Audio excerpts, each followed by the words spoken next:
Olá, já faz um mês que foi lançado o portal Dialoga Brasil, uma plataforma online onde os cidadãos podem dar sugestões para melhorar os programas do governo federal. O site permite ainda opinar sobre as ideias dos outros internautas. As propostas mais bem votadas podem ser adotadas pelo governo.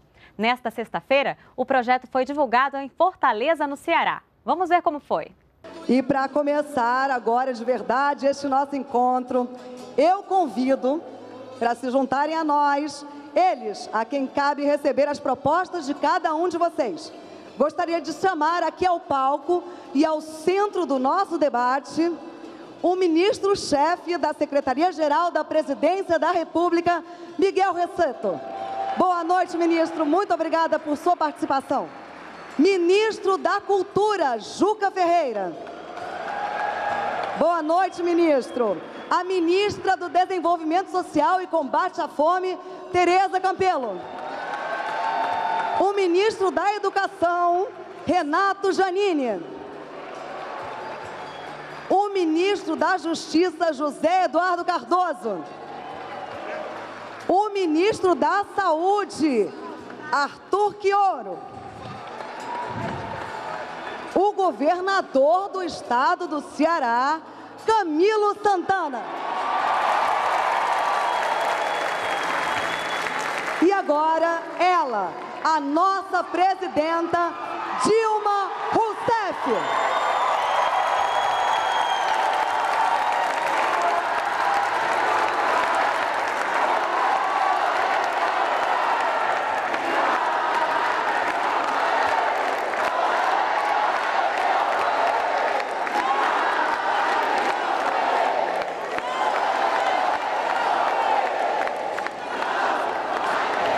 Bem-vinda, presidenta. Boa noite, muito obrigada a todos e a todas.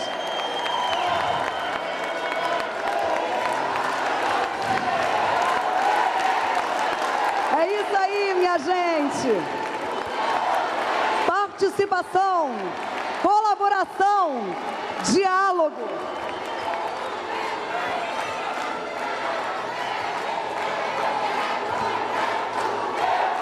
É isso aí, gente!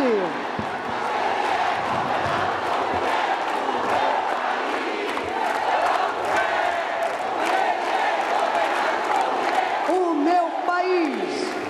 Bem, pessoal!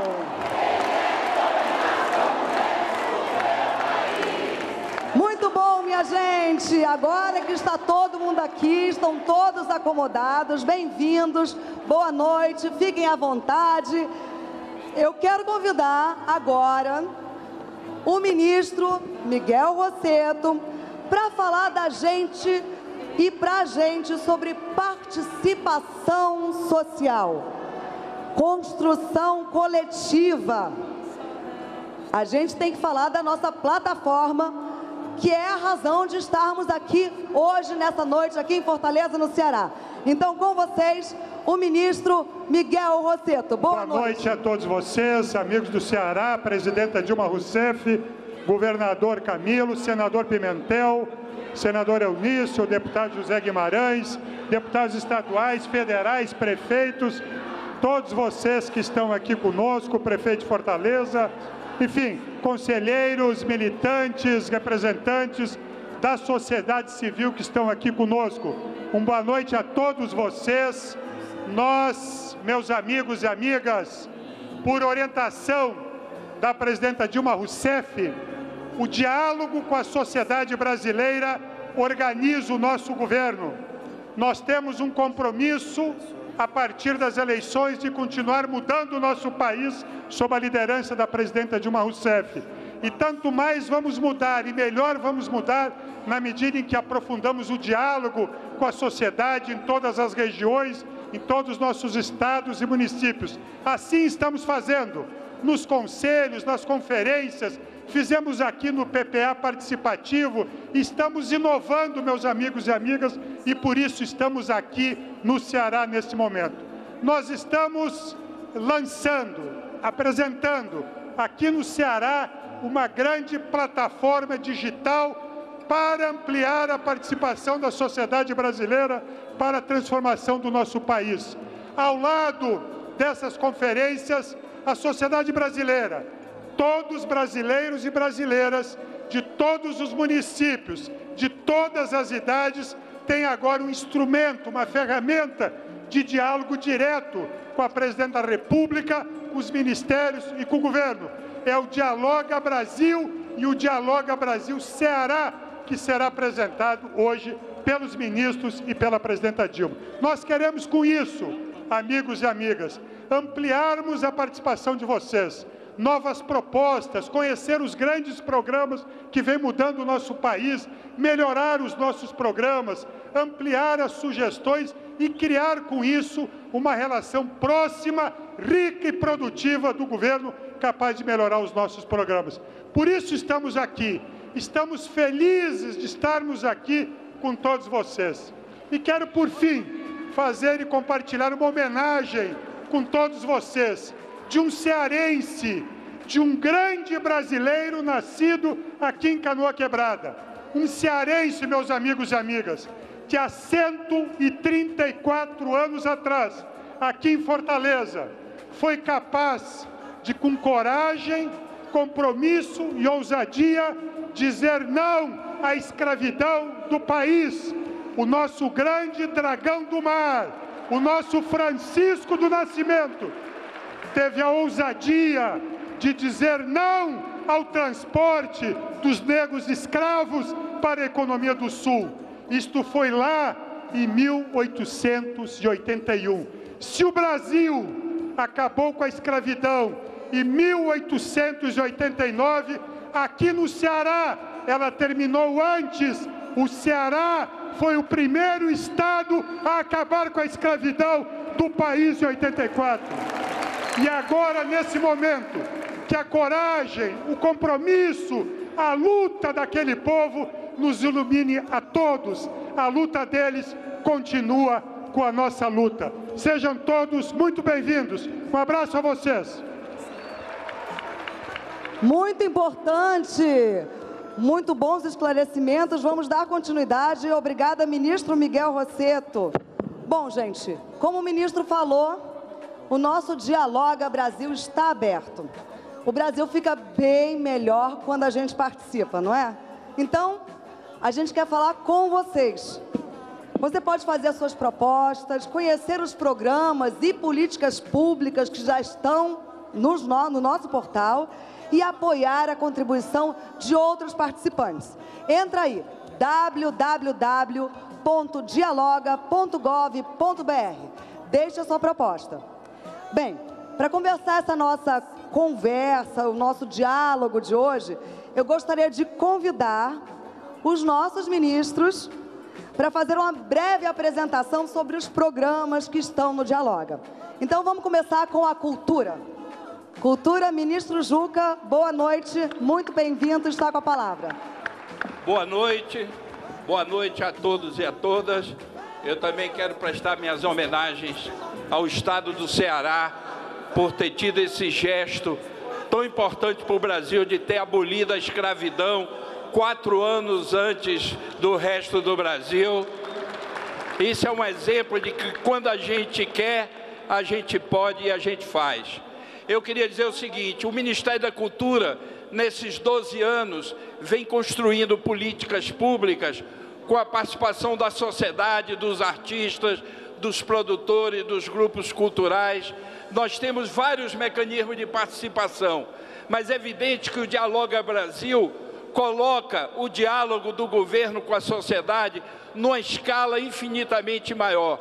Então, nós estamos aqui para convidar vocês para participarem do processo de aprimoramento das políticas que já existem, dos programas que já existem, e vocês podem propor novas ações, abrir, inclusive, ajudar a integrar ações como cultura e educação. O Ministério da Cultura já está há alguns dias no Dialoga Brasil e um dos assuntos mais demandados pelos que entraram no site foi exatamente uma maior integração entre cultura e educação. Para uma educação de qualidade precisa de cultura e para o desenvolvimento cultural do Brasil a gente precisa da educação. Então esse é um programa que já está no Dialoga Brasil. Hoje outro é o Cultura Viva, que é o programa dos pontos de cultura. Nós temos aqui quase 200 pontos de cultura no Ceará e nós estamos com um edital aberto para ampliar o número de pontos de cultura no Brasil. Essa é uma experiência inovadora, porque é o estímulo e o apoio às iniciativas culturais da própria população. O Ceará é um estado rico culturalmente, que tem muita manifestação cultural e muito grupo cultural, grupos indígenas, grupos de manifestações tradicionais, grupos de tribos urbanas, quilombos. Então, é preciso que a população, que os artistas, que os produtores culturais participem para o aprimoramento desse programa. Outra é o Vale Cultura. Nós estamos implantando o Vale Cultura em todo o Brasil. É normal que, nesse momento de dificuldade econômica, o Vale Cultura tenha uma certa dificuldade de se estabelecer, como foi com o Vale Refeição, algumas décadas atrás, mas é um programa que vai beneficiar a todos os trabalhadores e trabalhadoras do Brasil. Então, é um programa importante que também está no Dialoga Brasil. O PAC das Cidades Históricas, o governo federal está contribuindo com as prefeituras e governos estaduais para recuperar o patrimônio histórico e poder disponibilizar para um uso contemporâneo. Esse também é um aspecto importante que os cidadãos e cidadãs que entraram no Dialoga Brasil vêm demandando uma série de apoios para uma série de equipamentos culturais.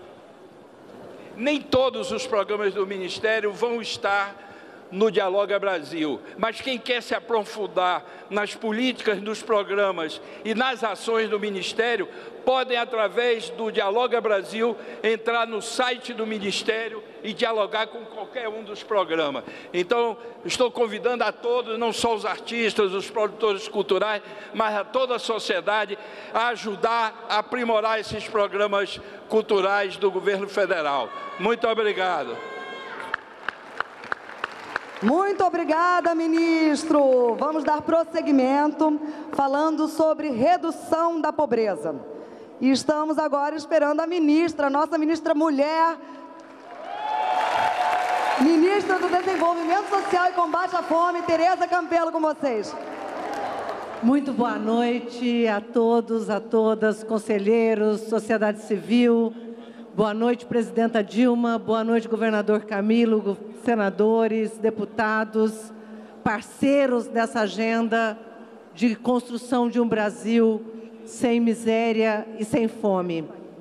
Por muito tempo, se tratou a questão da pobreza como natural, né? Então, o Brasil tinha muita pobreza e tinha muita fome, e isso fazia parte da história. E aqui no Nordeste, em especial, se dizia que se tinha mais pobreza e mais fome, por quê? Por causa da seca.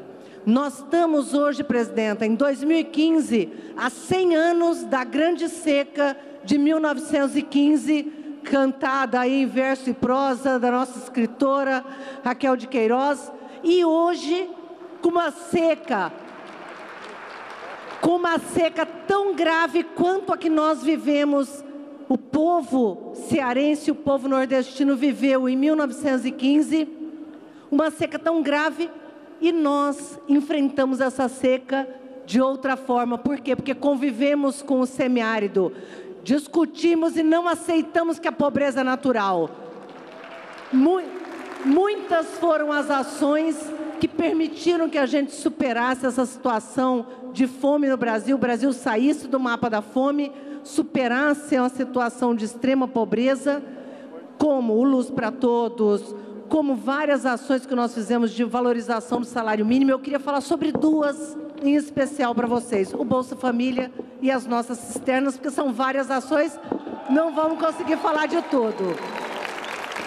No caso do Bolsa Família, que é um programa que todo mundo acha que sabe muito sobre ele, eu queria convidar todos vocês a conhecer um pouco mais sobre o Bolsa Família, mas nós temos 14 milhões de famílias no Brasil que recebem um complemento de renda, que em média é R$170, né, ajudando essas famílias a aliviar a pobreza.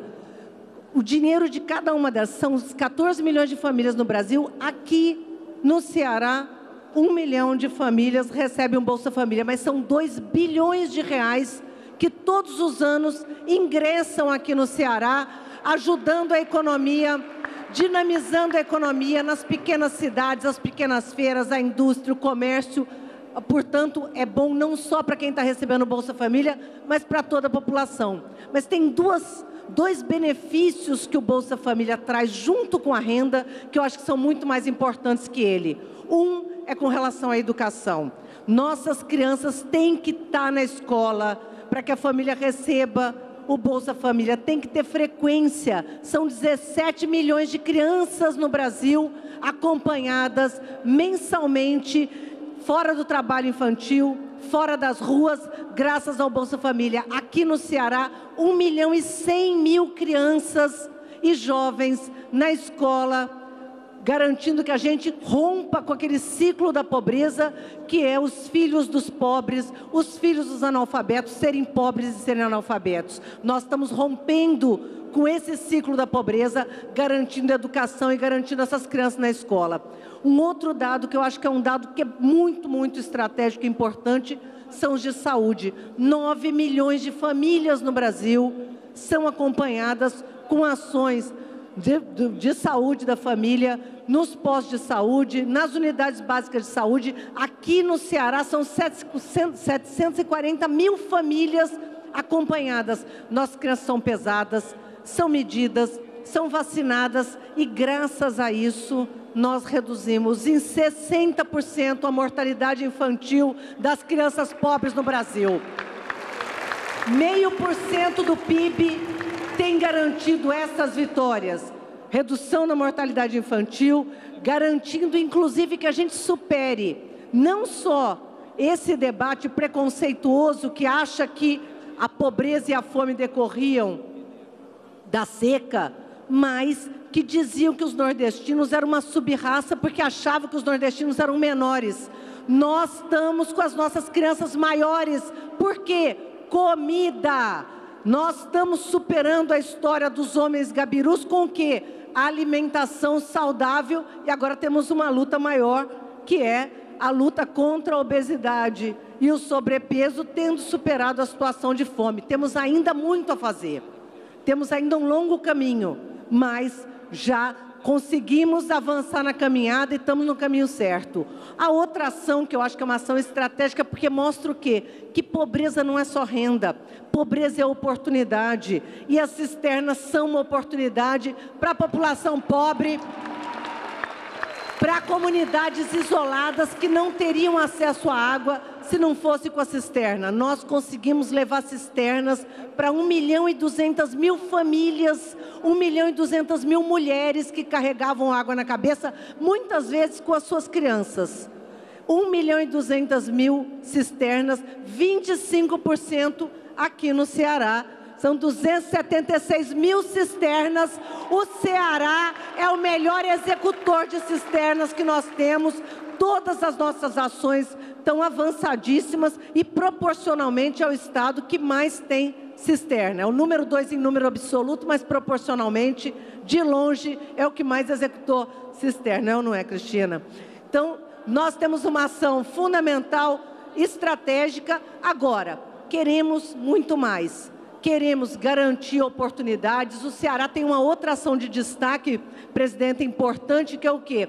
É onde a população mais pobre de baixa renda mais teve acesso a microcrédito produtivo orientado. É o grande campeão de acesso a microcrédito produtivo orientado, garantindo aí que os nossos empreendedores pudessem ter acesso a recursos para fazer a sua economia girar. Então, o Ceará se destaca em várias ações e nós temos muito ainda a fazer. Fizemos muito e por isso mesmo sabemos que podemos muito mais. Portanto, a participação de vocês, a contribuição, assim como foram as cisternas, uma contribuição importante que veio do diálogo.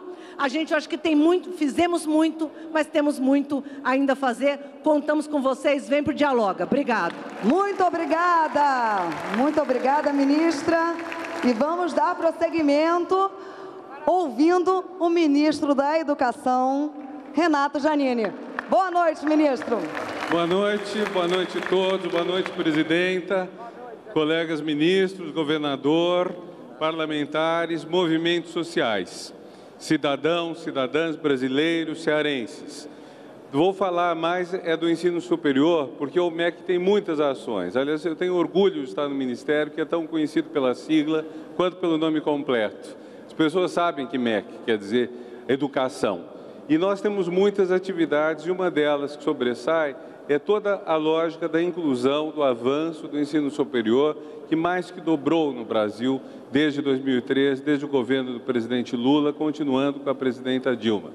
E a chave disso é o Enem. O Enem é uma gigantesca porta de oportunidades para o futuro. O Enem é um exame que tem mais tempo, ele já tem quase 2 décadas, mas ele passa por uma mudança muito grande no governo do presidente Lula.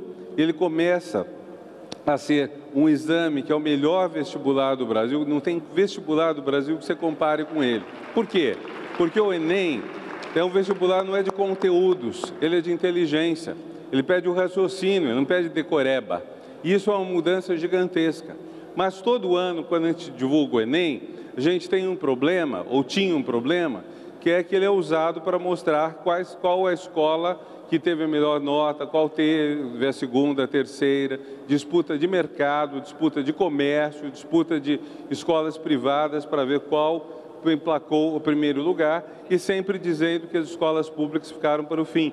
Então, esse ano nós fizemos uma análise de outro tipo, nós divulgamos outro tipo de dado. Porque, veja, se você recebe um aluno que já entra com todas as vantagens, é fácil esse aluno sair, na conclusão do curso, com uma nota alta. Se você tem um aluno com dificuldades, é mais difícil. Se você exclui os alunos em dificuldade, com dificuldade de aprendizado, então é claro que você forma uma turma homogênea. Se você diz para os alunos mais fracos, olha, não vale a pena você perder o seu fim de semana indo no Enem, fica em casa, brinca, nós só vamos colocar no Enem os melhores alunos, e infla a nota. Tanto assim que uma coisa que acabou sendo apontada pela imprensa foi que há uma escola que ao mesmo tempo é a primeira no Enem e a 569, é a mesma escola, só que num CNPJ ela tem todos os alunos dela e no outro ela só tem os melhores alunos. Então nós quisemos ver isso e ver, sobretudo, como que o nível socioeconômico afeta as escolas e como as escolas trabalham para melhorar o ensino, sobretudo dos alunos de nível socioeconômico baixo. Só para vocês terem uma ideia do tamanho disso, a nota média de quem faz Enem e vem de um meio social de nível socioeconômico muito alto é 611. A nota média de quem vem de um nível socioeconômico muito baixo é 429. Esses 200 pontos não indicam que um é mais inteligente, que o outro é mais atrasado. Indicam um ponto de partida, indicam a desigualdade social invadindo a escola. E a escola lutando para reduzir, mas com dificuldade. E aí nós fizemos um cálculo de quais escolas consideramos melhores. São as escolas que pegam alunos de nível socioeconômico baixo ou muito baixo, são aquelas que têm um número de alunos relativamente alto, porque são mais difíceis, mais complexas, e ao mesmo tempo põem a pessoa em contato com uma diversidade maior de gente. Conhece pessoas de tudo que é etnia, de tudo que é cultura, de tudo que é orientação sexual. A pessoa fica mais rica para a vida, mas também é mais difícil dar aula numa escola dessa, mais difícil preparar. Os professores sabem disto. E também procuramos ver as escolas que conservam os alunos, que não excluem alunos.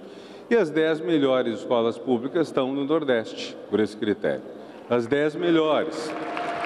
Vocês ainda não ouviram tudo.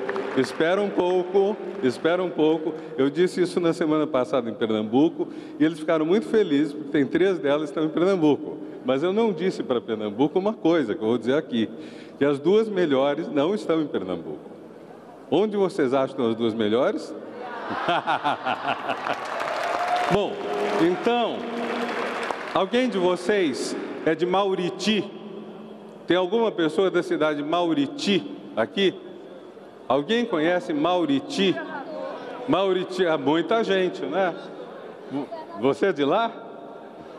da região. Fica a 500 quilômetros daqui. Hoje eu falei com o diretor da escola. Nós fizemos uma gravação para a TV MEC com o diretor da escola também. Fizemos por Skype, nós não podemos mandar uma equipe para lá.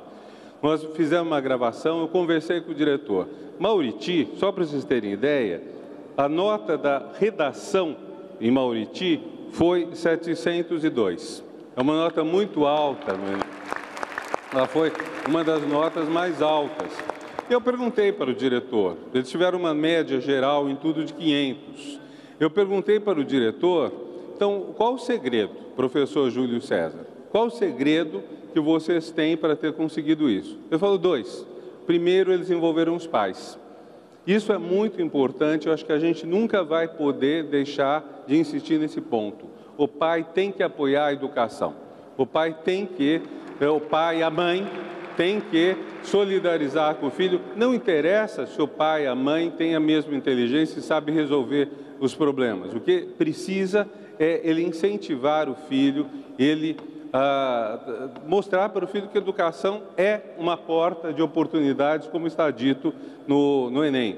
E o segundo ponto, ele diz que cada professor na escola fica responsável por uma turma, mas a ponto de ir na casa das pessoas, ver por que eventualmente estão faltando, quais são os problemas.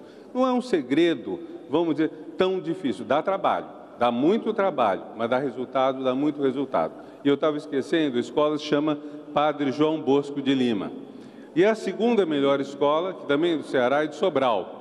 Tenho certeza que tem muito mais gente de Sobral aqui do que de Mauriti. Porque Mauriti tem menos de 50 mil habitantes. Sobral é uma das grandes cidades do estado, das maiores.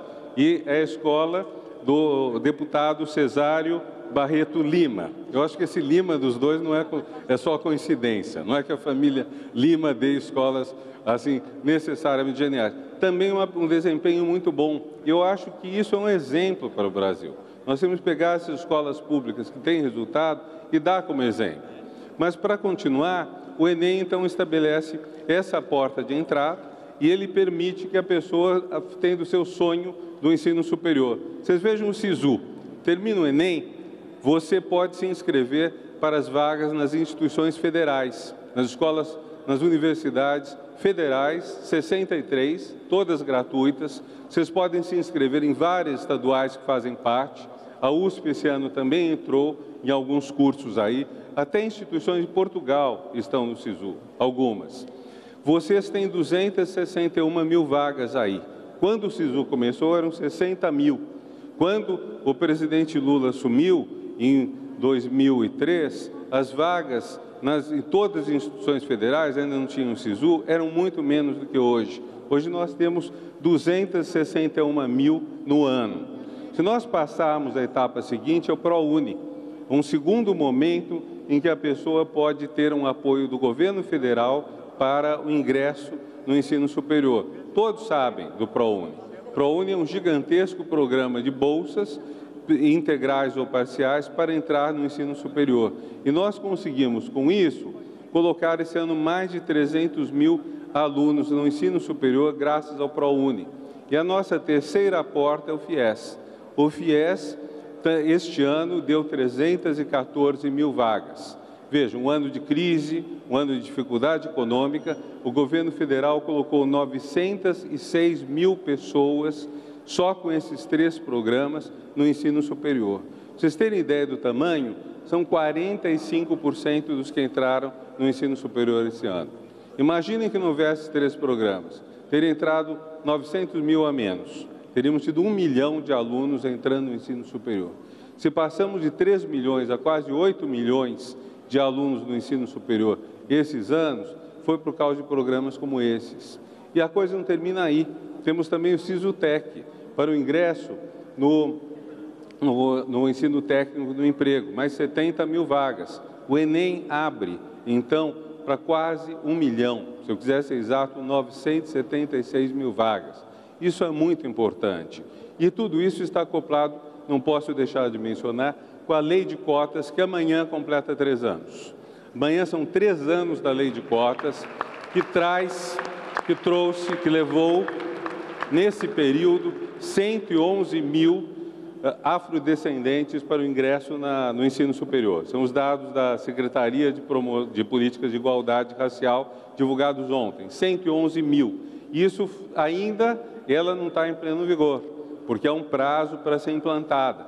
Mas a notícia boa é que quase 80% dos institutos federais já atenderam a meta da lei de cotas, que é 50% das vagas para cotas. Vocês conhecem as regras básicas na escola pública, depois dentro da escola pública a autodeclaração étnica, entra também a renda da família, e mais de 50% das universidades federais estão atendendo.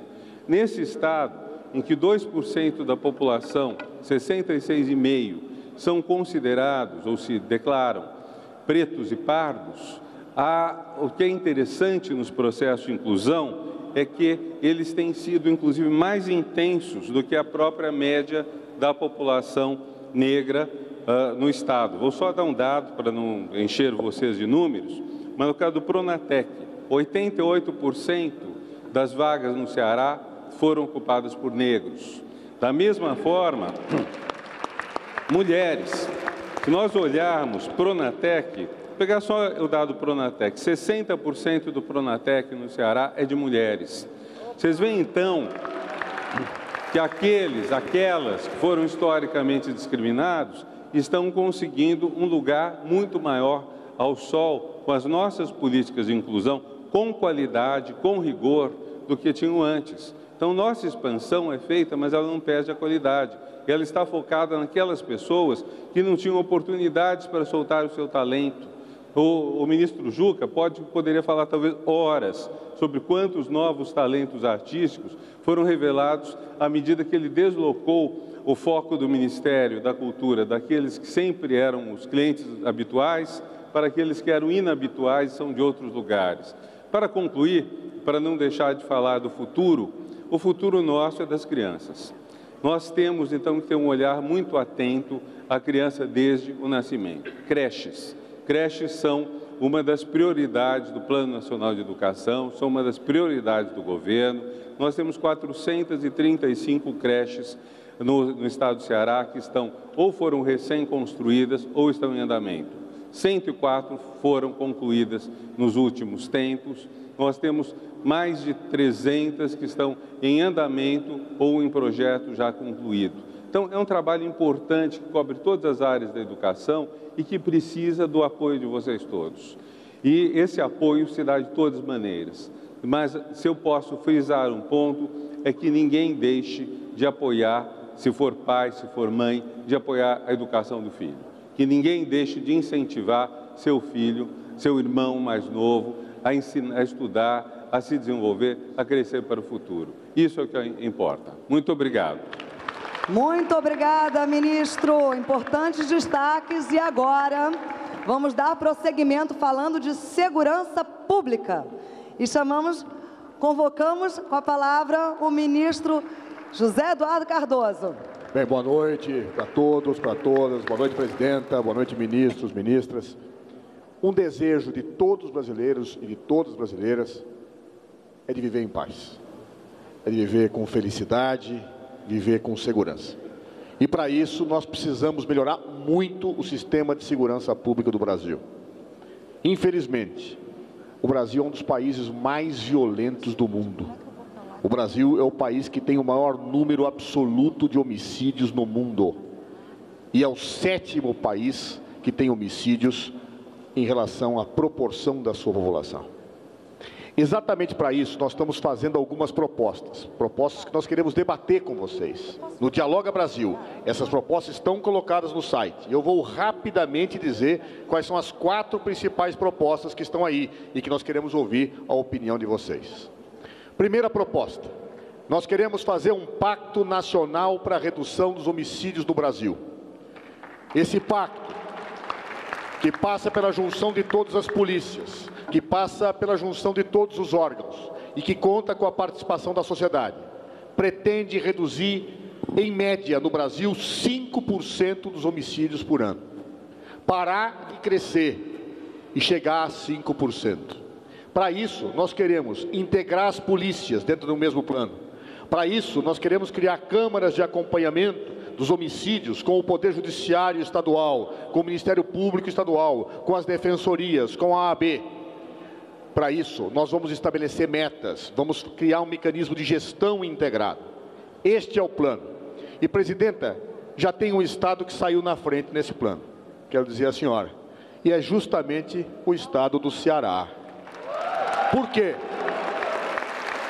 Porque desde o início da sua gestão, o governador Camilo vem discutindo com o Fórum Nacional de Segurança Pública exatamente as diretrizes que nós achamos que devem ser seguidas nesse caso. E há 15 dias eu vim aqui e já assinei o pré-entendimento desse pacto com o governador. E sabem qual é o resultado desse trabalho? Eu falei para vocês que a nossa meta era 5% nacionalmente. Nos primeiros 6 meses desse ano, o Ceará já reduziu 13% da sua taxa de homicídio, já foi além do dobro daquilo que nós queremos propor. Por isso nós vamos ter que discutir uma meta regional com o governador, porque eu sei que vai cair mais homicídio no Ceará e muitos milhões, ou muitos milhares de cearenses vão ter sua vida salva por força desse pacto. Segunda proposta, melhoria do sistema prisional. Infelizmente, um dos responsáveis pela violência no Brasil é o nosso sistema prisional. Boa parte das organizações criminosas que geram violência são gestadas dentro das prisões. As más condições carcerárias transformam os nossos presídios em verdadeiras escolas do crime. Então, portanto, nós temos que dar uma atenção especial para o nosso sistema prisional. Ele não pode ter a superlotação que tem, ele não pode recuperar os presos como ele não recupera. Para isso, o que nós temos que fazer? Em primeiro lugar, não podemos piorar o sistema. Nós temos que dizer não à proposta de redução da maioridade penal. Nós temos que dizer não a essa proposta, porque ela vai colocar no sistema penitenciário 40 mil pessoas jovens.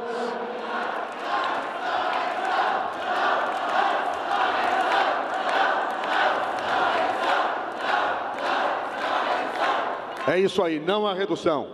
Vão querer colocar 40 mil jovens nas nossas escolas de crime, que são os presídios. Também precisamos, no Brasil, criar uma situação de prender melhor. Tem muita gente que devia ser preso e está solta, e muita gente presa que devia estar solta. Ou seja, nós temos que inverter essa lógica. E temos que criar um sistema de monitoração eletrônica para aquelas pessoas que não precisam ficar atrás das grades e podem ser recuperadas fora, cumprindo penas mais eficazes. Temos que ter penas alternativas. E o governo federal quer apoiar os estados fazendo um programa conjunto, somando os nossos recursos para que nós possamos melhorar o nosso sistema prisional. Construir unidades prisionais, sim, como nós temos construído, e estamos investindo 1 bilhão e 100 milhões de reais no maior programa de construção e reforma de unidades prisionais já feito no Brasil. Mas também buscar outras formas pelas quais os presos sejam recuperados, sejam reinseridos na sociedade, e não manter o sistema como nós temos hoje. Terceira proposta, nós precisamos ter informações e estudos em segurança pública e criar canais de participação da sociedade. Em 2012, um projeto de lei encaminhado pela presidenta Dilma Rousseff criou o Sinesp, Sistema Nacional de Informação Estatística em Segurança Pública. Através desse sistema, nós estamos unificando nacionalmente as informações sobre os crimes, de maneira que governadores, o ministro da Justiça e a sociedade saberão em tempo online, ou seja, em tempo real, onde ocorrem os crimes. E com isso nós podemos ter melhores políticas preventivas, podemos articular políticas sociais casadas com política de segurança, podemos ter ações que efetivamente fazem não com que nós só reprimamos o crime, mas possamos, dentro dos dados estatísticos, preveni-los. Só o Sinesp Cidadão, que já está funcionando, que faz parte desse sistema, permite a cada cidadão, do seu celular, com um aplicativo que já tem milhões de brasileiros utilizando hoje, detectar carros roubados. Basta bater a placa no telefone e você sabe se o carro que você está vendo foi roubado ou não. E esse sistema, que está funcionando há poucos meses, já permitiu que nós recuperássemos 100 mil carros roubados no Brasil. Nós vamos criar outros programas dessa natureza. Nós queremos a sociedade integrada às políticas de segurança pública. E, finalmente, fronteiras. Nós temos que melhorar a fiscalização das nossas fronteiras. Nós temos mais de 16 mil quilômetros de fronteiras terrestres, mais de 8 mil quilômetros de fronteira marítima. Nós precisamos melhorar o nosso sistema. Já melhoramos muito. Em 2011, lançamos um programa em que o Ministério da Justiça e o Ministério da Defesa fiscalizam conjuntamente as fronteiras. Mas agora é necessário melhorar. Nós estamos investindo em tecnologia, nós estamos investindo em inteligência policial. E mais que isso, estamos trabalhando um projeto de, em conjunto com os estados, trabalharmos a ideia de fronteira estendida. O que é isso? Além da fronteira internacional do Brasil, nós queremos policiar a fronteira dos estados, porque o tráfico de drogas se combate não apenas no local onde se planta, nem apenas no local onde há o trânsito, mas no local onde há o consumo da droga. Então nós temos que fiscalizar também a fronteira dos estados e fazer isso com a polícia em conjunto, como nós fizemos na Copa do Mundo e deu certo. A integração é o caminho da segurança pública. Estas são as 4 propostas que nós temos e queremos ouvir vocês sobre cada uma delas. Muito obrigado.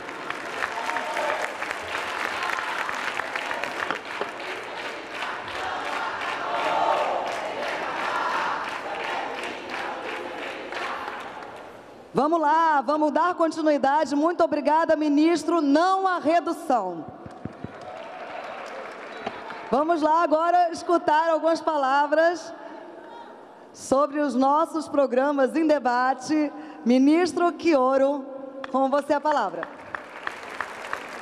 Boa noite, Ceará, boa noite, Fortaleza, companheiros, companheiras, presidenta, governador, ministros, parlamentares, movimentos sociais. Nós estamos aqui para falar um pouquinho dessa possibilidade de ampliar o diálogo também sobre as políticas de saúde do nosso país.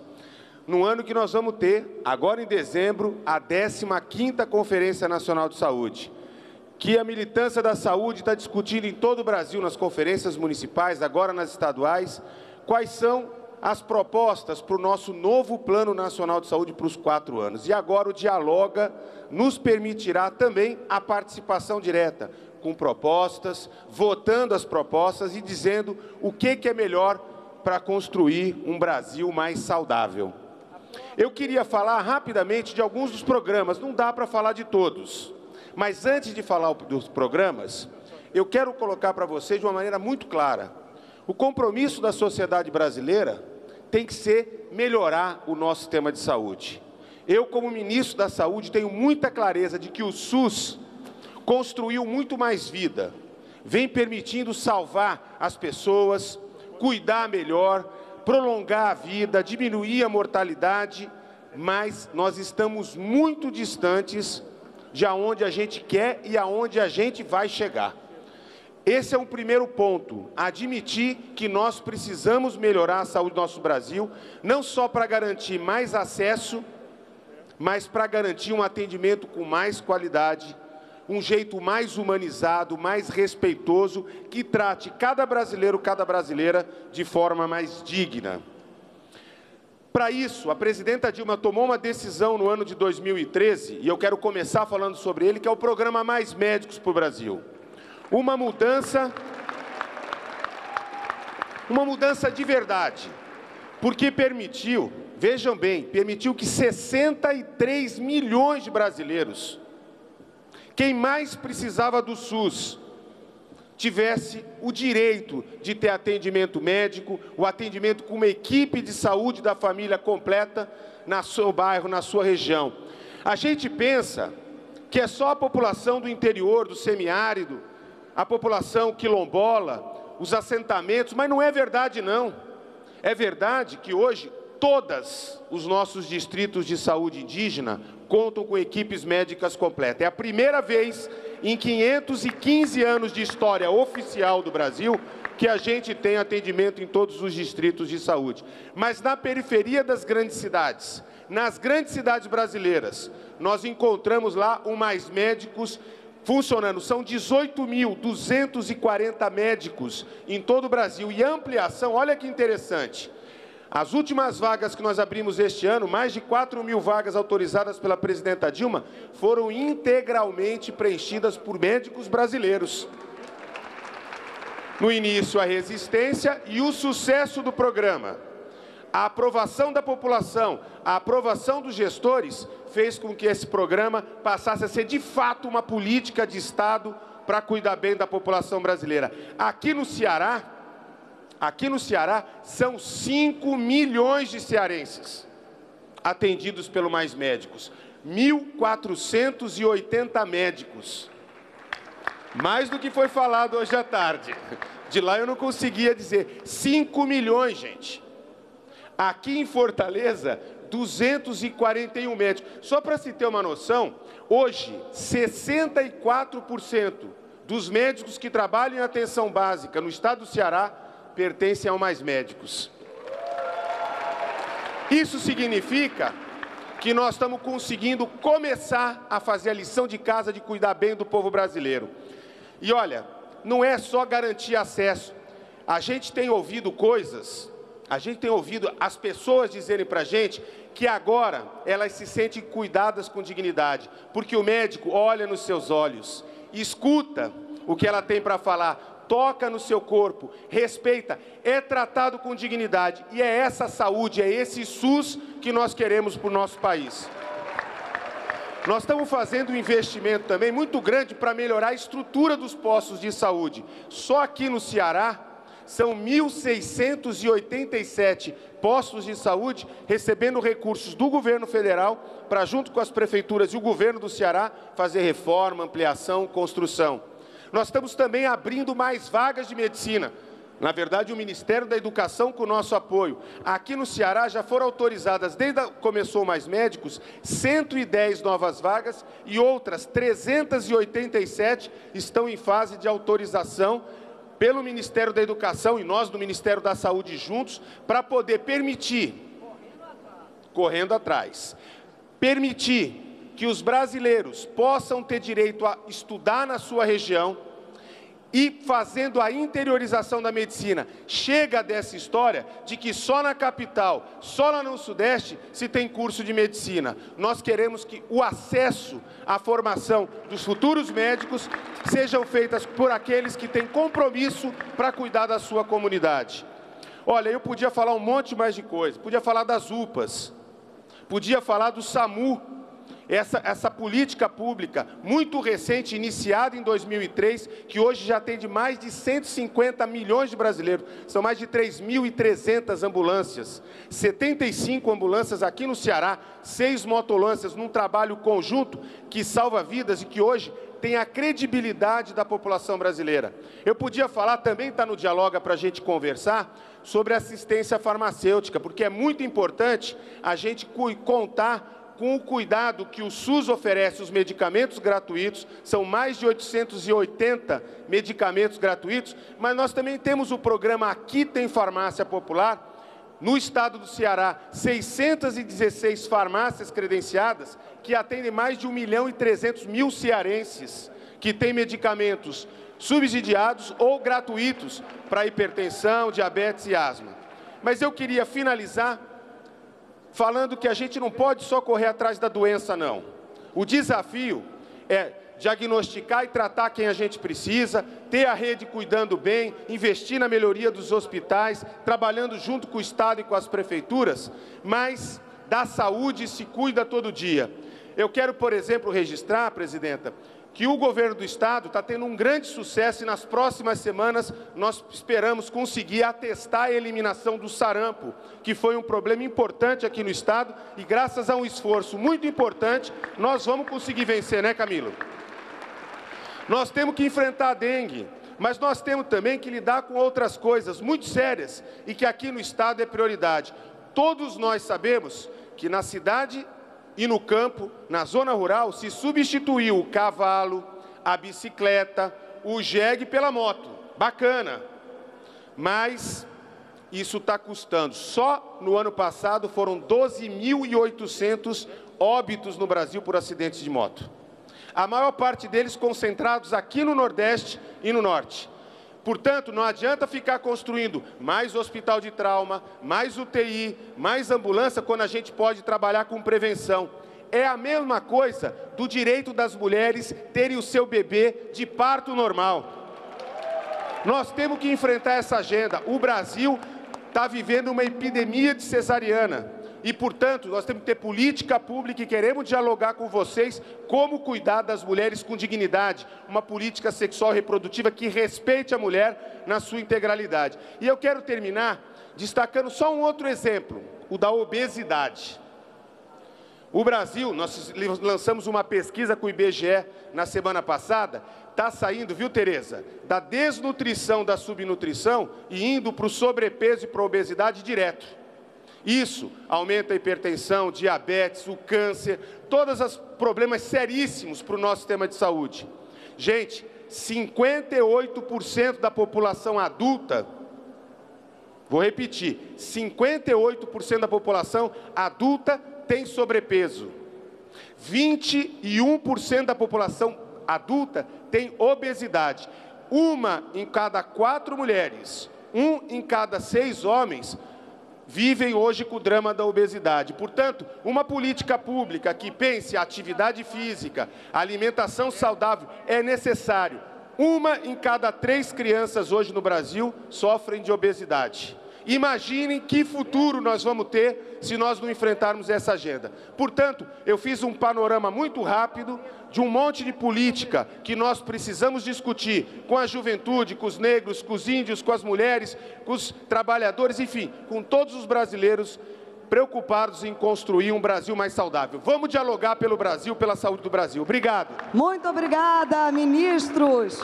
Importantes esclarecimentos.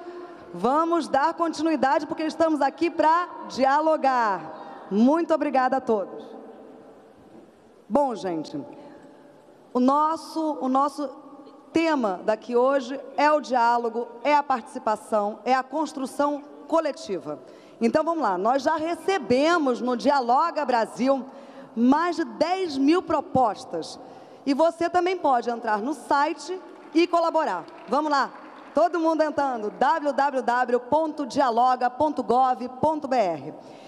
Vamos lá, vamos ouvir hoje, mudando um pouquinho o sistema, as propostas de vocês ao vivo. Vocês, quando entraram aqui, receberam uma fichinha, não é isso? Uma fichinha igual a essa, né? Com as propostas de vocês. Então, a gente está com uma equipe que organizou essas fichas, numerou essas fichas, e agora a gente vai começar a participar de fato, vamos debater. Então, cadê as fichas? O nosso primeiro tema vai ser a cultura, não é isso, produção? Cultura. Ministro Juca, vamos começar com cultura, vamos primeiro sortear. Como é o primeiro, eu vou pedir licença e vou pedir para a presidenta sortear para a gente, claro. Não vale olhar. Número 12. Vamos soltar na tela, número 12. Política Nacional de Artes. Vamos lá. Francisco Miguel Pinheiro. Cadê o Francisco? Francisco, tá aí, eu não estou enxergando o Francisco. Francisco, você está longe, eu vou demorar um pouquinho, mas eu vou chegar aí. Só um minutinho. Vamos lá, gente. É para isso que a gente está aqui, para dialogar, e eu tenho que me aproximar de vocês de uma maneira horizontal e criar essa interlocução com o governo. Vamos nessa. Cadê Francisco? Francisco o quê? Não é Miguel. É Michel. Francisco, de onde você veio? Daqui de Fortaleza mesmo. E você representa algum setor? Não, me filiei há pouco tempo no Partido dos Trabalhadores. É isso aí. Quer ler a sua proposta? É assim, a minha proposta, eu acho que teria que ter mais investimento na música, com os músicos, abrir mais espaço para a cultura, né? Escolas de músicas também, que eu acho que é bem necessário, e valorizar bem mais as pessoas aqui da terra. Abrir escolas de música e investir melhor na educação. A palavra está com o senhor ministro Juca. Vamos escutar agora um debate sobre essa proposta, ministro. Francisco, sua pergunta tem várias dimensões importantes. Primeiro, o Congresso brasileiro aprovou uma lei para a música voltar para a escola. Então, nos próximos anos, certamente, nós enfrentaremos as dificuldades que vai desde professores, que metodologia, mas de qualquer jeito é importante de que a arte volte para a sala de aula, para que na formação das novas gerações, a música e a arte em geral esteja presente, qualificando a educação desde os primeiros anos. Então esse aspecto já está previsto, já foi aprovado no Congresso e evidentemente requer um tempo de adaptação e preparação para isso. Eu queria chamar a atenção que não é só a música, é importante que a arte em geral esteja disponibilizada por um número maior de brasileiros, todas as artes. E nós estamos trabalhando um programa de formação na área de arte e cultura, formação tanto para complementar a formação humanística de cada um brasileiro, mas também como um apoio para a formação de novos artistas. A música é uma delas, mas nós vamos trabalhar com todas as linguagens. Então esse aspecto é muito importante e investir na educação é evidente. Precisamos qualificar a educação no Brasil e esse processo que nós estamos assistindo há 12 anos de construção, quase 13, de novos paradigmas para a educação no Brasil, vai ter que ter uma concentração agora exatamente na qualificação da educação. E eu volto a dizer, educação de qualidade tem que ter arte e cultura no currículo e na sala de aula. Muito bom, ministro. Vamos seguir. Agora nós vamos falar de redução da pobreza. Ministra, vamos sortear o tema, a proposta daqui da plateia, do plenário. Vamos lá. Número 9. Número 9, cisternas. Vamos lá, Antônio Pinheiro do Nascimento. Cadê você, Antônio? Vem cá, Antônio. Vem cá. Vem cá conversar com a gente, horizontal. Tudo bom, Antônio? Tudo ótimo. Da onde você é? Eu sou de Tianguá, na Serra da Ibiapaba. Palmas.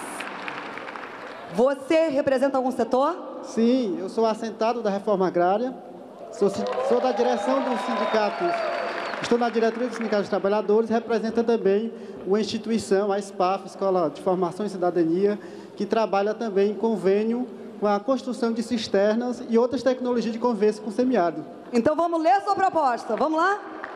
Ampliar os recursos para tecnologias de convivência com o semiárido, como cisternas de primeira e segunda água. Está com a senhora ministra Tereza Campelo, por favor, com a palavra. Tem gente que... É a terceira vez que a gente vem para o Nordeste e a pergunta sorteada pela terceira vez é cisterna. Tem gente achando que é marmelada, certo? Mas a gente sabe que não é. Olha só, nós estamos, vocês sabem, investindo muito em cisternas. Conseguimos chegar, acho que numa população enorme, com cisterna de primeira água, com cisterna de segunda água. Tem gente, a gente chama de cisterna, mas não é só cisterna, né? Tem barragem subterrânea, são várias tecnologias que a gente resolveu apelidar de cisterna de segunda água, mas dependendo do lugar, não é uma cisterna comum, né, de 52 mil litros, são outras formas de tecnologias sociais que são adequadas. Nós fizemos 100 mil no primeiro mandato da presidenta Dilma e já temos o compromisso de fazer mais 100 mil, garantindo aí que a gente continue com o nosso projeto. Tem uma coisa que é importante, que também pouca gente sabe, que é o seguinte: junto com a cisterna de segunda água, não é só a cisterna e a tecnologia social, vai o quintal produtivo, vai semente, vão pequenos animais. Portanto, a gente viabiliza um quintal agroecológico e isso é muito importante para que a gente também aprofunde a nossa agenda de convivência com o semiárido. E nós estamos investindo muito em semente aqui no Nordeste. Por quê? Porque nós precisamos aumentar a oferta de sementes resistentes, crioulas, adaptadas, e é isso que nós estamos fazendo aqui. Então, vamos continuar investindo, estamos fazendo isso, esse é um compromisso já assumido. Agora, temos que também levar água de outras formas, quando isso for mais adequado. Sistema simplificado, tem lugar que é poço. Então, são várias formas da gente garantir o direito à água de beber para a nossa população. Obrigada. Muito boas considerações a respeito da cisterna, por isso que essa proposta entra tanto, não tem jeito, né? Então, vamos dar prosseguimento sorteando agora a proposta na área de educação. Vamos lá. Eu vou tirar logo, viu, ministro? Número 21. 21. Educação básica. Yuri Almeida Sena. Yuri. Cadê você, Yuri? Chega mais, Yuri. Vem para perto da gente. Participação social, propostas, debate, inclusão, vamos conversar, vamos dialogar. Tudo bom, Yuri? Tudo bom. Me conta, você é da onde? Sou daqui de Fortaleza mesmo. Sim, e você é de algum... Você está envolvido em algum setor? Estou próximo da educação e do meio ambiente. Próximo. Bom, vamos lá ler sua proposta. Com o fortalecimento dos temas transversais na educação básica, teremos a sociedade com menos preconceito e mais respeito. Muito bem. Muito boa. A palavra para comentar a proposta do Yuri. A palavra está com o senhor, ministro. Muito obrigado, Yuri. Ótima pergunta. Acho que ela tem tudo a ver com uma grande questão, que é a questão da ética. É uma das questões que a gente sente muita falta no Brasil, muita importância no país. Quero dizer que a presidenta pediu que nós façamos uma ação de combate à corrupção na educação, educando para combater a corrupção, educando para o trato honesto do dinheiro público, porque o dinheiro público que falta justamente para tudo isso que a gente está falando aqui. Falta para a cisterna, falta para a cultura, falta para a educação. E há um outro ponto também que eu queria dizer que é muito importante, porque quando a gente fala nos temas transversais, a gente está pensando muito nos temas éticos, nos temas de valores, nos temas que podem ser tratados em várias matérias.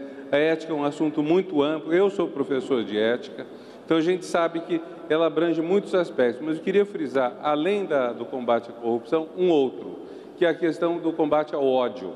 Nós temos que ter uma sociedade com tolerância. Tolerância é fundamental. Esta sociedade tem gente muito diferente. Aqui, nós somos muito diferentes, nós aqui.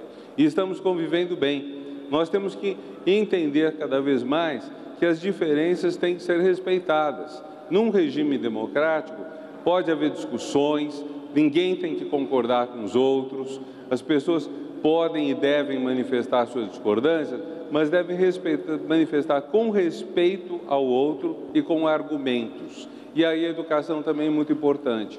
Se a gente fortalece na educação a capacidade das pessoas de pensarem, de usarem a lógica, de usarem a argumentação, de justificarem suas posições, nós vamos ter uma sociedade muito melhor, porque as pessoas vão saber por que estão defendendo algo, por que estão atacando, e vão mudar de ideia. Muita gente vai mudar de ideia, muita gente vai chegar a uma ideia que talvez não era exatamente a sua, nem exatamente a do outro, mas é dessa forma que a gente vai ter uma educação criativa. E também, para falar um pouco de ética, não posso deixar de citar que eu recebi aqui, depois que falei, um bilhete da senhora Francisca de Souza Santos, que conta uma história muito... É você? Bom, conta uma história bonita, que ela é de um assentamento, agricultora familiar, e do trabalho dela de criar uma escola família agrícola. Escolas famílias agrícolas, muita gente não sabe o que são, mas elas têm algumas das notas mais altas também no que elas acrescentam aos alunos. Porque aquilo que eu falei do Enem, no fundo o que muito importa é como você pega uma pessoa e faz que ela saia da escola bem melhor do que entrou. Pode ser bem melhor, na questão do que o Yuri colocou, uma pessoa com mais respeito, sem preconceito, com mais capacidade de trabalho, de conquistar melhores empregos, de respeitar melhor os outros. E pode ser também uma pessoa melhor, porque, enfim, porque teve um ambiente que fortaleceu e que é muitas vezes iniciativa espontânea. a Francisca conta. A escola funciona com professores voluntários, casa emprestada, alimento doado. É um belo exemplo. Parabéns, Francisca, e obrigado, Iuri. Muito obrigada. Vamos falar de um tema fundamental, segurança pública. Vamos sortear a proposta a ser debatida pelo ministro. Ministro, vamos logo de uma vez, sorteando e localizando a pessoa que propôs. Número? 14. 14. Produção, solta o número 14. Forças Federais de Segurança. Francisco Cleilson Gomes, cadê você? Francisco, está aqui presente. Francisco, bom, alguém? Não? Leio eu. Que as forças atuem mais nas comunidades. Está perguntando se as forças federais podem atuar mais nas comunidades. Vamos entender como a coisa está colocada hoje. Na Constituição, a maior parte das atribuições de segurança pública são dos estados. A Polícia Federal e a Polícia Rodoviária Federal só podem atuar naqueles casos que a Constituição especifica. Por exemplo, quando o crime ele ultrapassa as fronteiras de um estado, no caso de tráfico internacional de drogas, dentre outros. Nós achamos que isso não está bom do jeito que está. A presidenta Dilma Rousseff, na própria campanha eleitoral, propôs a modificação da Constituição, e nós vamos mandar agora, nos próximos dias, uma proposta de emenda constitucional, uma PEC, que propõe uma maior participação da União no plano da segurança pública, de tal maneira que a segurança pública seja de responsabilidade da União, dos estados, do Distrito Federal e dos municípios, todos em conjunto, que é para permitir essa integração. Quando nós fizermos esta mudança, aí sim, dentro dessa integração com o governo do estado, com os municípios, nós vamos ter uma presença, em certos casos, mais localizada das forças federais, mas sempre articulada com as polícias estaduais, sempre articulada com a polícia municipal. Então, portanto, o eixo nosso de intervenção é integração. Para que essa integração não tenha nenhuma barreira jurídica, nós vamos mudar a Constituição, para que todo este policiamento possa ser feito em conjunto, planejado em comum e tenha realmente aquilo que o Brasil quer. Ou seja, se o crime atua organizado, o Brasil tem que combater o crime também organizadamente e de forma integrada. Muito bem, Zé. Muito bem, ministro. Muito obrigada. Chegamos agora ao nosso último tema a ser, né, a nossa última proposta da noite. Vamos lá. Saúde. Chegamos à saúde. Ministro, já estou fazendo essa mise-en-scène, sempre vim completar. 16. Número 16, por favor, produção. Antônio Carlos Fernandes. Seu Antônio, vem cá. Eu falei de pertinho da gente. Rapidinho. Vamos lá, seu Antônio. O senhor veio da onde? Eu sou daqui, de Fortaleza. Beleza. Vamos lá ler sua proposta? Me deixa quebrar o protocolo. Vamos ler sua proposta. Dizer que você é muito bonita, mas a presidente é mais que você. Arrasou, presidenta. Muito obrigada. Agradeço por nós duas. Fiquei com vergonha. Bom, vamos lá. Então vamos à nossa proposta, a sua proposta. Sim. Olha, senhor ministro da Saúde, senhora presidente, bem-vindo esse programa de interiorizar os cursos de medicina. Agora, junto a ele, ministro, faltam os enfermeiros. Então, a mesma estrutura ou infraestrutura do curso de medicina pode ser estendida para que funcione paralelamente um curso de enfermagem. Os custos serão mínimos porque haverá integração da infraestrutura. É isso que eu proponho.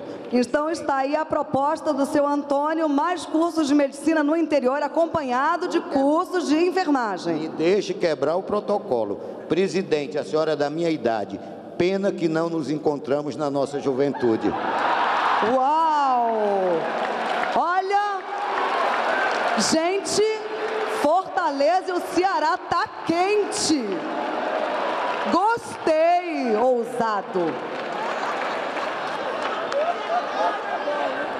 O amor está no ar. Tararam. Olha, o Dialoga já está começando a virar, outra ficando quente. Olha só, gente, a pergunta que o senhor Antônio Carlos traz para a gente, problema, é muito sério. Deixa eu explicar um negócio para vocês. O Estado brasileiro abdicou, historicamente, de cumprir uma coisa que está na Constituição, que é fazer a regulação da força de trabalho em saúde. O que significa? Diferente de outros países, capitalistas ou não, não importa, todos os países é o seguinte, ó, nós estamos envelhecendo, tem tal problema de saúde, então nós precisamos de mais cardiologista, mais enfermeiro, mais fisioterapeuta, mais psicólogo, qual é a região? O Estado brasileiro é o seguinte, o mercado resolve. E o mercado fez com que determinados setores, como é o caso da medicina, fizesse um controle vigoroso da formação de médicos e de especialistas, e outros, por outro lado, tivesse uma formação desregulada da força de trabalho.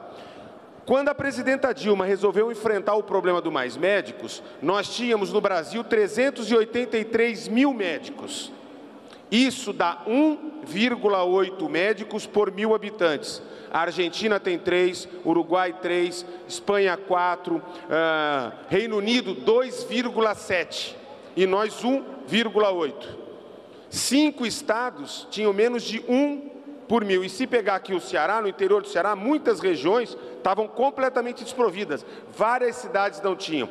Então, o que a lei do Mais Médicos, que a presidenta Dilma bancou, junto com o Congresso Nacional, ela fez? Ela projetou que nós vamos chegar em 2026 com 2,7 médicos por 1.000 habitantes. Ou seja, nós teremos 600 mil médicos. 600 mil médicos. Para a gente chegar ao que o Reino Unido tem hoje e atender. Só que nós não fizemos assim, ó. Escolhe o empresário e coloca a faculdade onde quer. O Ministério da Educação, pela primeira vez, está fazendo diferente. Ele olha cada região do país, vê qual é a região que tem menos do que 1,34 vagas por 10 mil habitantes. Não importa muito o número, o que importa é que tem uma regra, abre um edital para cidades dizerem se tem condições, quantos leitos hospitalares, UBS, UPA, SAMU, porque tem que ter condição para receber um curso de medicina, não pode abrir em qualquer lugar. Seleciona a cidade, primeiro vê se a universidade pública amplia, e muitas estão ampliando suas vagas, abrindo novos campos, e depois faz um edital para as escolas privadas concorrerem entre elas, em que entra como critério de desempate, por exemplo, quanto que ela investe na melhoria do SUS, na formação dos demais trabalhadores de saúde da região, e inclusive política de cota, bolsa para aluno, FIES, ProUni, etc. Então, tem uma mudança, agora o Estado brasileiro está conduzindo, e a mesma coisa nós temos que fazer em enfermagem, porque sabe o que acontece? Em muitos lugares nós temos enfermeiros em demasia, em outros falta, por exemplo, um enfermeiro especialista no atendimento da obstetrícia, ou do câncer, ou em UTI. Então, de agora em diante, o que nós estamos fazendo junto é poder olhar para todas as profissões, porque cuidado em saúde não é só médico, não é só enfermeiro, é uma equipe que faz, e fazer com que o Brasil tenha. Eu só quero dar uma última informação. Pela primeira vez, com as medidas que o MEC tomou, nós temos o mesmo número de vagas por 10 mil habitantes no Nordeste e no Norte, que nós temos no Sul e no Sudeste. É por isso que tem muita gente que está brava com o Ministério da Saúde, com o Ministério da Educação e com o Programa Mais Médico, porque agora o direito é igual em todo o Brasil. Muito obrigada, muito bacana as considerações dos ministros. Isso é um espaço de relação, isso é um espaço horizontal de comunicação, isso é um espaço de debate. Dialoga Brasil. Bom, já se tornou, né, uma tradição nesses encontros do Dialoga Brasil, do governo com a sociedade civil, promover alguma manifestação cultural da região. Então hoje, governador Camilo, o Ceará vai nos homenagear, vai nos presentear com a sua manifestação cultural. Eu peço para todos abrirem caminho, porque tem um maracatu maravilhoso entrando aqui nesse salão. Vamos lá, vamos todos nos colocar a postos, porque agora é manifestação de arte e cultura. Maracatu, Vozes da África com vocês.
Muito obrigada, Maracatu, Vozes da África.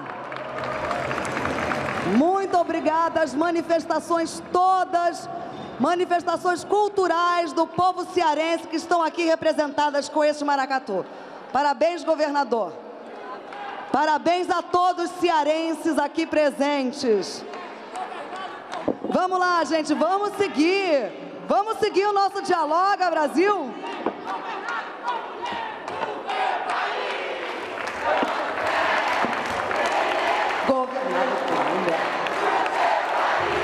Vamos lá, gente, vamos dar prosseguimento ao nosso Dialoga. Vamos continuar dialogando? Vamos continuar? Vamos lá. Gente, a gente falou muito do Ceará aqui, não foi? Falamos muito do Ceará, não foi? Então, agora a gente tem que ouvir o representante do nosso estado, o nosso anfitrião, o nosso governador, Camilo Santana, está com a palavra. Prometo que vou falar pouco para a gente ouvir a presidenta. Primeiro, boa noite. Boa noite. Eu queria saudar a nossa querida presidenta Dilma, dizer que para nós é uma honra recebê-la aqui no Ceará e agradecer, presidenta, todas as parcerias que a senhora tem feito com o nosso estado. Portanto, eu queria pedir aqui uma grande salva de palmas calorosa à nossa querida presidenta e também a toda a sua equipe, o ministro Renato, a ministra Tereza, o ministro Rosseto, o ministro Eduardo, o ministro Juca, o ministro Quioro. Aliás, presidente, dos 6, 5 já estiveram aqui no Ceará anteriormente. Aliás, teve um que teve mais de uma vez, que foi o Quioro. Portanto, eu quero aqui agradecer, todos têm sido muito prestativos com o nosso estado e com o povo cearense. Quero saudar aqui os parlamentares, senadores, deputados, prefeitos. Quero saudar a minha esposa, Onélia, e a minha vice-governadora, Isolda Sela, que ela é uma das grandes responsáveis, presidenta, pelos resultados do ensino médio do estado do Ceará, que com muito orgulho nós tivemos aí as 2 primeiras escolas. E quero parabenizar por essa iniciativa, presidenta, de abrir o diálogo com a sociedade brasileira, e aqui hoje do Ceará. Isso mostra o perfil democrático da senhora, de ouvir, de dialogar, as críticas, sugestões. Isso é importante para consolidar as políticas públicas brasileiras, até porque são vocês que dirigem muitas das políticas públicas no nosso estado, são vocês que sentem os problemas do dia a dia, portanto é importante, e isso tem sido também, presidente, um perfil do nosso governo. Recentemente o Eduardo esteve aqui, nós construímos o Pacto pelo Ceará Pacífico, porque compreendemos que o problema da violência não será resolvido só com mais polícia, e sim integrando as ações do governo, integrando a saúde, a educação, os outros poderes. E em breve, nós vamos estar lançando o Pacto pelo Ceará Saudável, para discutir o problema da saúde, a prevenção, integrando como um sistema no nosso estado. Mas eu quero falar aqui apenas de uma coisa, presidenta, falar sobre sonho. E digo isso porque talvez a senhora não saiba, mas eu sou filho de um homem que eu tinha 7 anos de idade, que sonhava em que esse país voltasse a ser democrático e a ter liberdade naquela época dura da ditadura que a senhora lutou muito. E eu me lembro que passou 30 dias o meu pai fora de casa sem saber onde ele estava. E estou dizendo isso porque muitos brasileiros naquela época sonharam num país democrático, livre, onde as pessoas tivessem o direito de votar e escolher os seus dirigentes.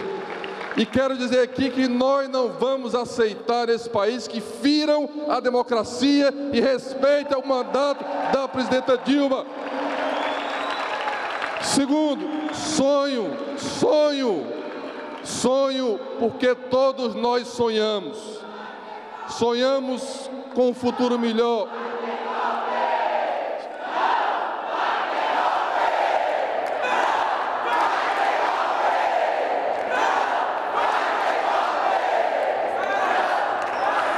Falar em sonho, porque todos nós sonhamos. E nós sonhamos no futuro melhor para os nossos filhos, e nós sonhamos durante muito tempo num Brasil melhor, principalmente para os mais pobres e mais humildes.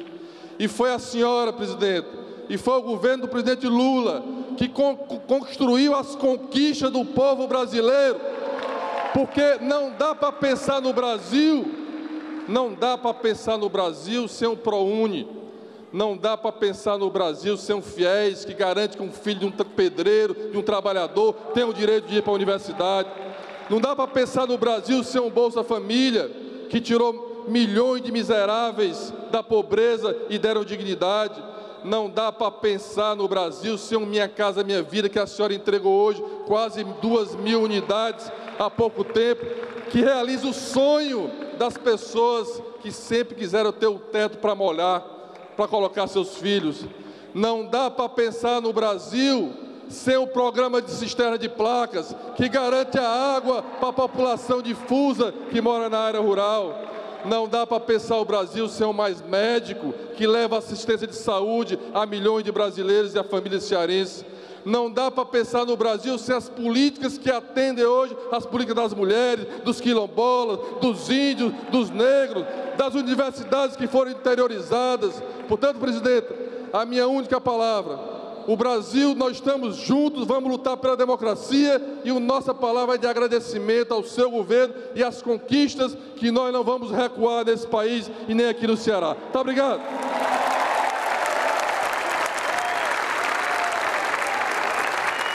Muito obrigada. E agora a palavra com ela, imagina, com ela que nos escutou, nos ouviu esse tempo todo, com a presidenta que agora todos querem ouvir, Dilma Rousseff. Boa noite. Olê, olê, olá. Muito obrigada, muito obrigada. Muito obrigada, muito obrigada, muito obrigada. Primeiro eu queria agradecer um dos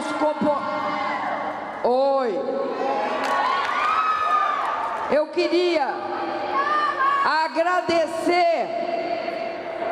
agradecer e dizer para vocês que tem uma coisa que comove nesse Dialoga, é o calor humano, é essa alegria, esse colorido, essa força que eu encontro aqui com vocês.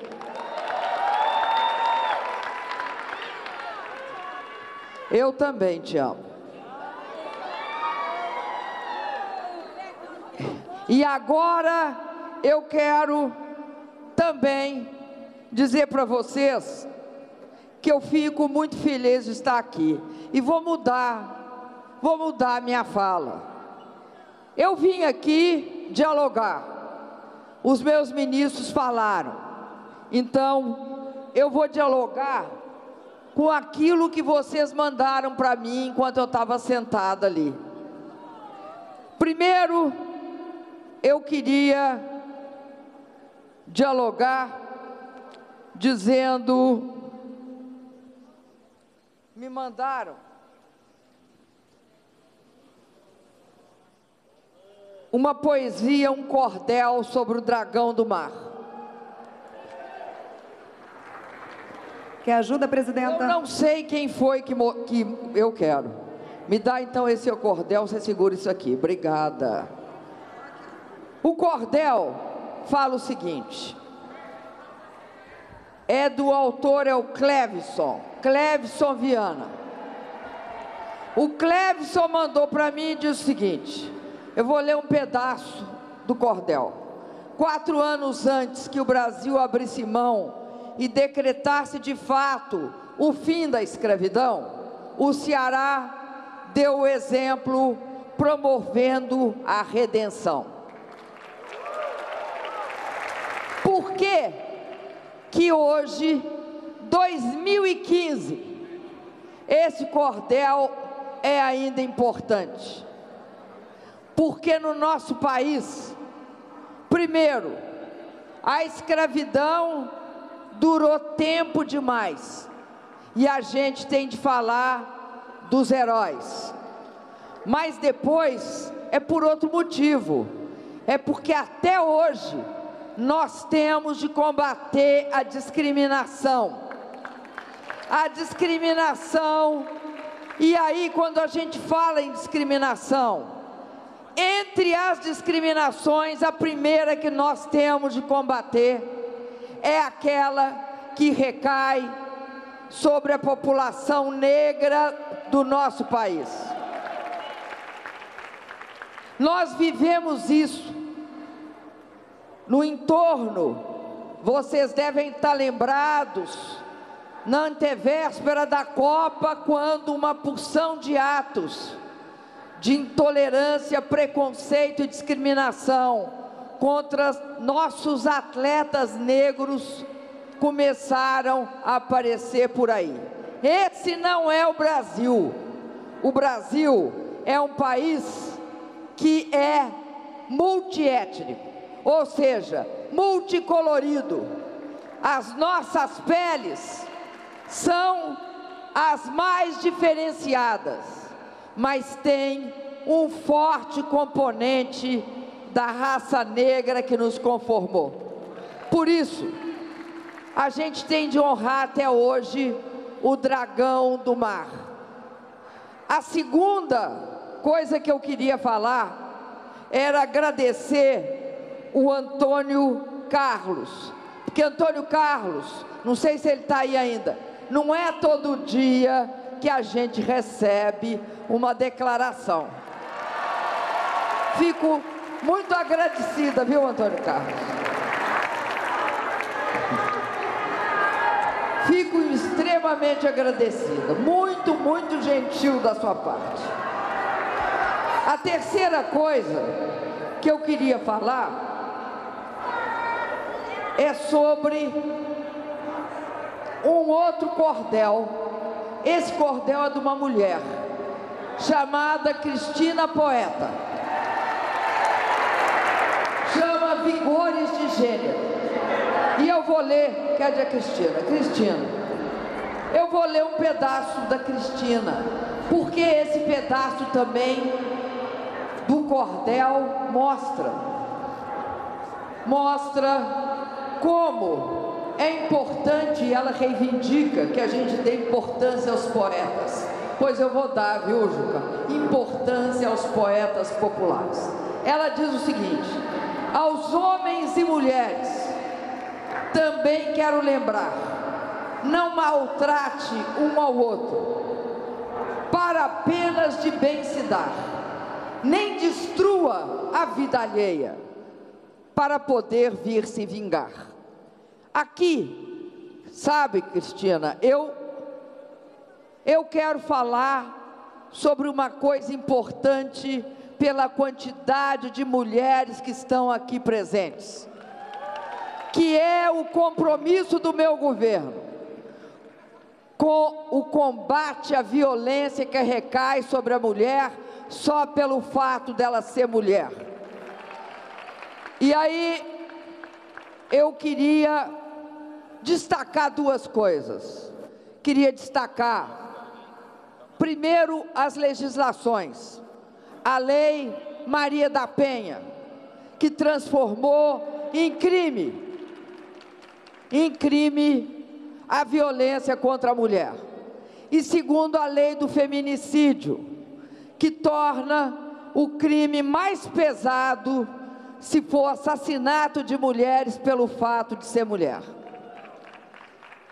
E a segunda coisa que eu quero destacar é a Casa da Mulher Brasileira, que eu espero voltar aqui para inaugurar.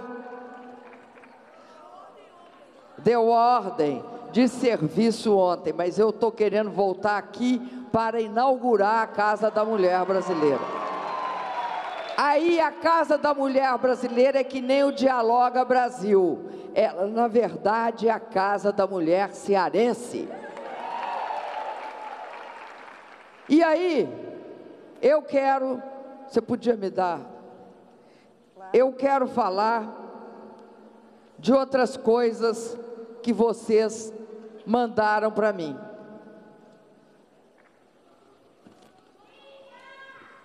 Eu quero falar para o pessoal que é deficiente. É o compromisso do meu governo com o Viver Sem Limites, com a questão da acessibilidade, com a linguagem Libras. E aí, vou pegar uma das cartas do Celso Farias Ferreira. Celso, eu agradeço que você faça o monitoramento e nos auxilie no programa Viver Sem Limites. É um programa que compõe o que nós consideramos ser o cerne dos nossos compromissos éticos. Primeiro, combatendo o preconceito racial e toda a desigualdade racial no nosso país. Depois, a violência e toda a discriminação de gênero.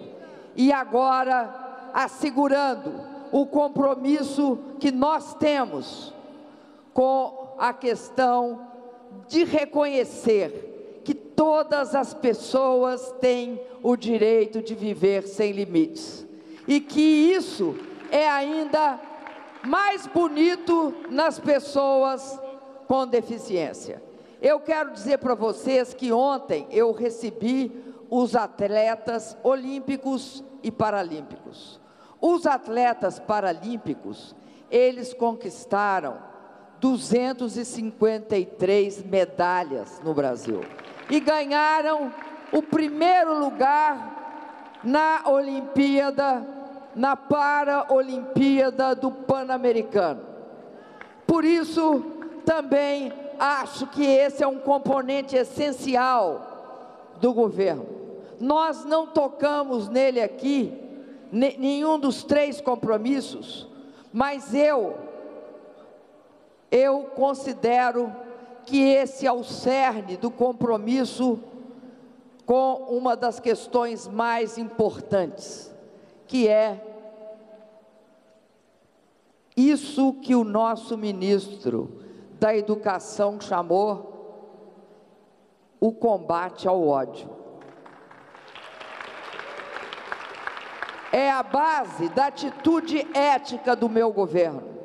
É esta relação fundamental contra o preconceito e a intolerância.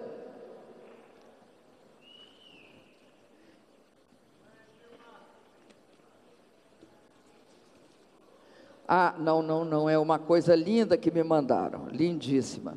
Temos de achar aqui, está no meio. É papel demais. Bom, é papel demais.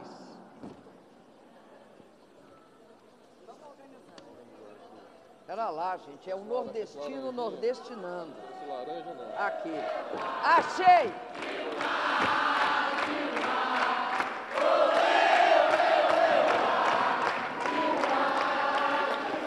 Ô, gente, eu corri atrás e fiquei procurando porque eu acho, de fato, essa poesia linda. É nordestino sim, nordestinado não. Que é do nosso querido Patativa do Assaré.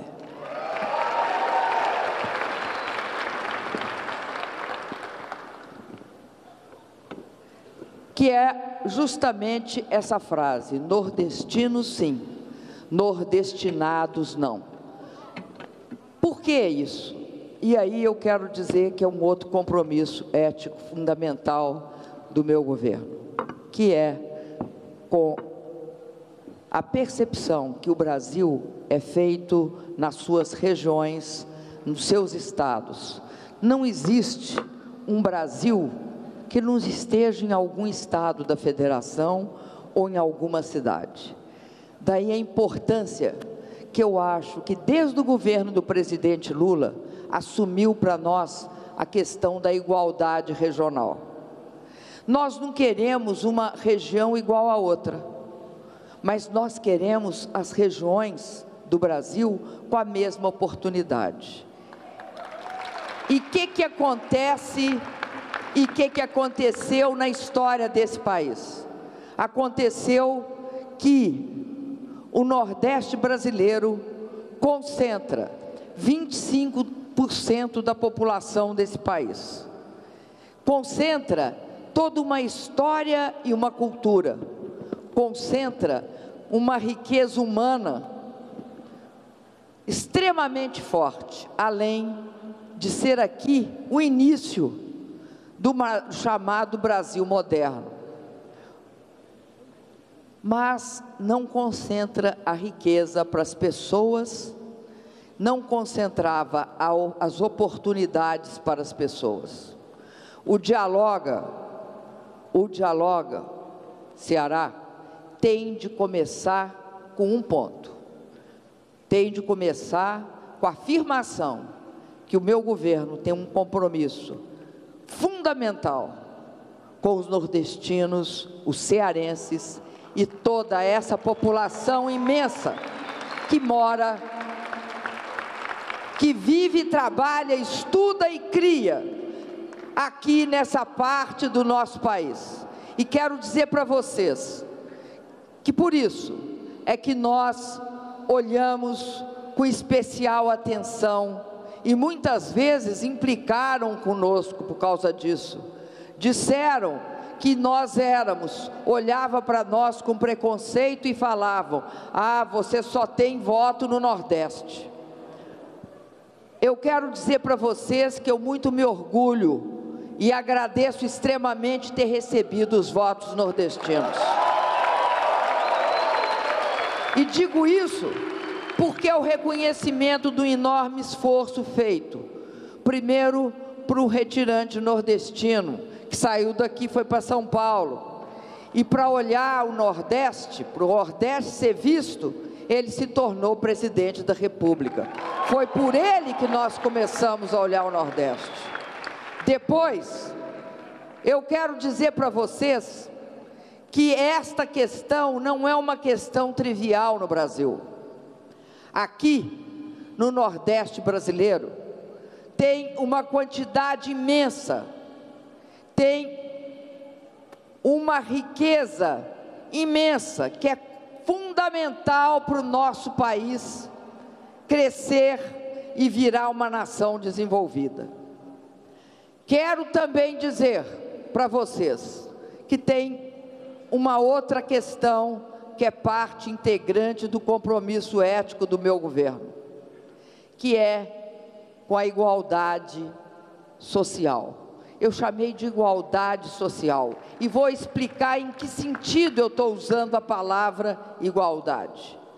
As pessoas são todas diferentes, uma é diferente da outra, todas elas, e é isso que é fantástico em nós, né? Você não vê uma pessoa igual a outra, mas as oportunidades têm de ser as mesmas. O ministro começou falando de creche. Creche, no passado, a gente que olhava a questão da mulher dizia: olha, creche é porque as mulheres têm de trabalhar e têm de deixar seus filhos protegidos num determinado local.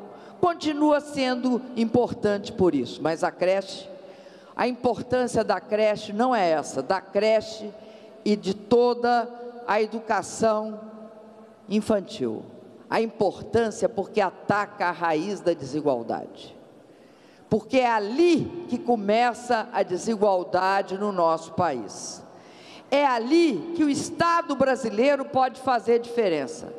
Quando conseguir dar oportunidades iguais, não interessa o sobrenome, a origem social, a cor da pele ou o gênero. Todos os brasileiros e as brasileirinhas têm direito às mesmas oportunidades.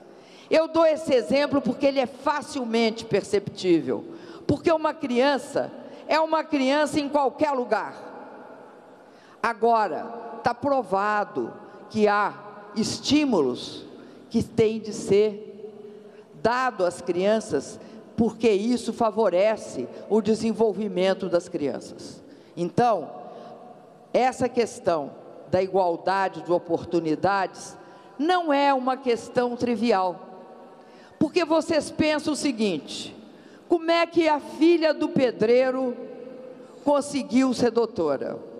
Ora, pelo esforço dela. Ela se esforçou, foi lá, estudou, batalhou. A mãe e o pai devem ter dado um estímulo, ter falado para ela: vai, minha filha, estuda. Acontece que muitas vezes, em muitos momentos, a filha do pedreiro não virou doutora, ou o filho do pedreiro não virou doutor, porque ele não tinha oportunidades iguais. Um governo tem de passar o tempo todo pensando em como resolver isto, como assegurar que aquelas pessoas que nunca tiveram acesso passem a ter. É essa a questão que o Dialoga Ceará hoje colocou aqui. Com o ministro da Educação, o ProUni é para isso. O ProUni foi feito para dar oportunidades iguais, para mais brasileiros terem acesso à universidade. O FIES foi feito para isso. O Enem foi feito para isso.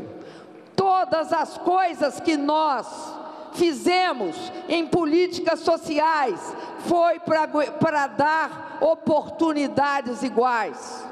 Quando a gente faz o Minha Casa Minha Vida, o que nós queremos é que as famílias que vivem em situação precária, hoje tinha uma família com 8 pessoas que vivia na rua e teve acesso a uma moradia, a uma casa, a um lar. O que vai acontecer? Essas crianças vão ter proteção, porque a proteção começa tendo um teto.